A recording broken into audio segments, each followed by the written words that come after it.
What's going on, everyone? So, to make a quick video about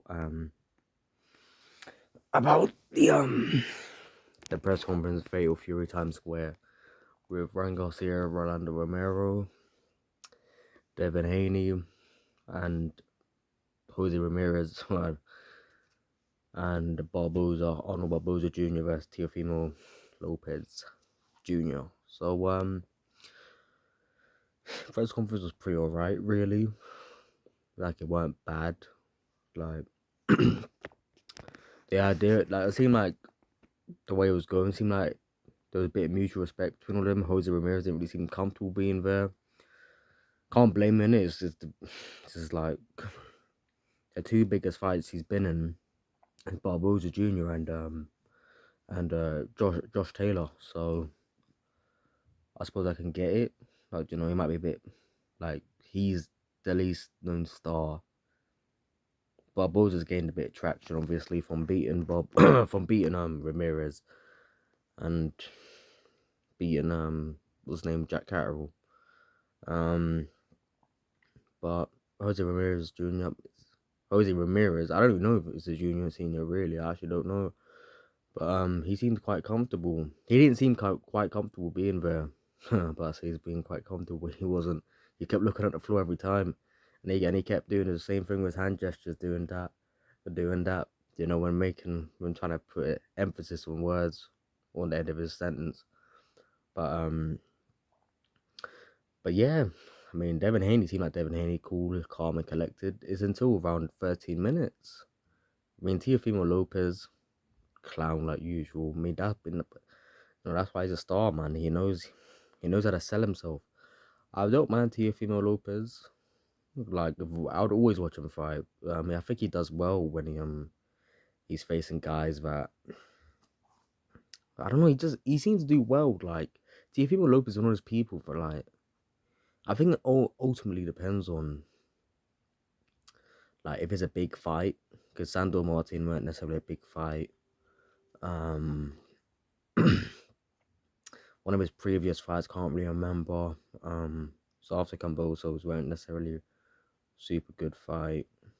I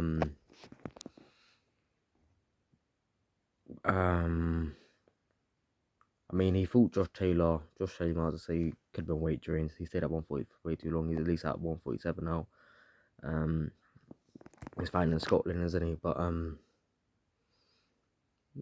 yeah, Teofimo Lopez, like, just like a character, like from a cartoon.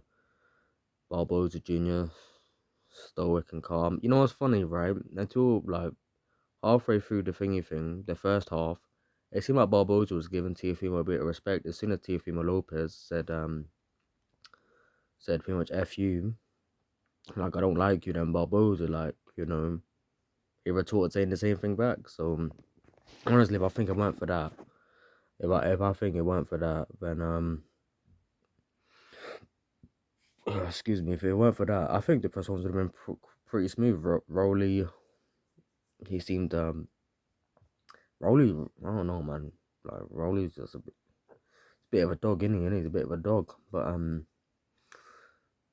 yeah, Rowley's no, he the two people that seemed the most normal was actually, in fact, you could even say three. Devin's always the same, so you can't even necessarily seem normal. He's always the same. He's always like humble guy, but then when someone's slating him, that's when he will turn the gear on, or up the gear, whatever you wanna say. Yeah, man. Ryan seemed quite normal. I mean, to be honest with you, like, people say, "Oh, I don't really care what Ryan does outside the ring. Like, who cares, really? Who cares? I'm there to watch him for a fight, like, because he's an entertaining fighter. Got devastating left hook, superb speed, athletic, and he's got a bit of a chin on him, you know. And he's talented, He's with Derek James. I think that's ultimately a very good thing. I was gonna make a video yesterday, but I had stuff to sort out about I was gonna make another video yesterday to talk about Ryan Garcia being back with Derek James, and I think that's ultimately a good thing, really. I think that's a really good thing. I think it's a good thing, just for the simple fact, but like, Ryan Garcia, right? got good offense. He can cut people. He can cut people off in the ring. He's a fast starter, and he's got the power. He's already got the power. He's got the speed. Why does he need to be with Reynoso? I'm not trying to be rude about Eddie Reynoso, but he makes fighters one-dimensional. Oscar Valdez, before, in my opinion, even when he first started with Reynoso, I think he showed slick defense, decent foot. But now it's like Oscar Valdez, he's sort of one-dimensional, bit of a plodster, really. That's what I think. Canelo, but we can argue Canelo's he's getting a bit old now, so it could be a bit different, and we could still say like, oh, Canelo's slowed down a bit. And he's at 168, he's facing some absolute giants. It just proves on how mad Canelo's powers. I do think he's took an HGH, obviously. Look at the size of his head and that. And how big his bones have gotten. Like, that don't just happen. Vince, I mean, look at him for the Triple G first fight. Do you know what I mean? If that's not steroids, I'm pretty sure he got popped anyways for the first fight. Then I don't know what is. But I think it's a really good thing Ryan Garcia with Eddie Reynoso. So Ryan's already got it. He just needs to focus on being textbook, keeping the rear hand up when throwing the left hook, keeping the lead. I mean, it's easy said than done about keeping the lead hand up. You see many boxers when they throw the right hand or commit with it, the lead hand goes down. But then the day they could just roll out the way and pivot off an angle, throw the right hand, then even slip left. It's not really hard to do. But yeah, I think it's a good thing with Derek James. People slate Derek James because it's what Jermell Charlo lost against Canelo. Like, come on, Jermell Charlo's 154 pounds, and secondly, like, Jermell may have been bigger on the night. I think he actually weighed the same as Canelo. He could have been bigger, but he's not used to fighting guys at 168. He hasn't, like, just because you're sparring him don't mean it's the same on the fight night when you're facing him in 10-ounce gloves. But yeah, as for the press conference, let me get back on that because that's what the main topic was. It was again halfway through, about 30 minutes, 22 seconds. That's when it really changed. There was a bit of hostility. I mean, Jose Ramirez didn't really seem like he underappreciated. He has a good chance against Devin Haney, in my opinion. There's a really good chance. He's got a left hook of himself. He's powerful. He can pressure. He's gonna be bigger than Devin Haney probably on fight night as well. I mean, you not see the size of his head. He's gonna probably be bigger than like he can tell he's more dense than Devin when you see it. I mean, Devin's got to be on his A game.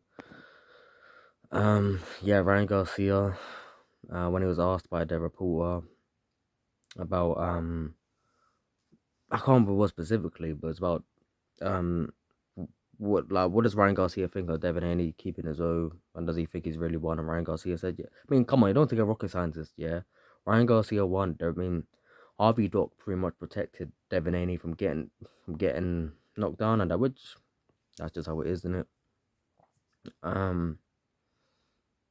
Honestly, like, Ryan Garcia probably did take Osterine, but again, is that much of a flipping gram? Like, but what that much is about is that much in a swimming pool, like, but still, again, if that's in your system, how can that be in your system, like, So he is still a drug cheat, but I will still tune in. That's the thing,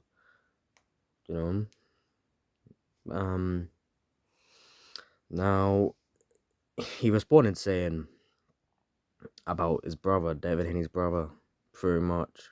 He predicted. It's like he foreseen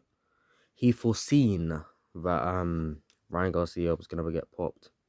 I don't know, could be true, could not be true. I know Devin Haney's brother did say it, but that could be all just flipping. What do you call it, cursing Ryan Garcia. So I don't really know what to take with that, but then Devin Haney and Ryan Garcia started going back and forth, cussing each other out. Then Teofimo got involved, like a clown, going on saying But like, I mean, he was backing Ryan Garcia. I know he's good friends with Ryan Garcia, so he was backing him. I mean, ridiculous, isn't it? Really? Yes. I mean, then Barboza, Tiafimo went back and forth. Rolly was just giving us his little one-liners. Then, yeah, I mean, really, it was a bit of a whack press conference, but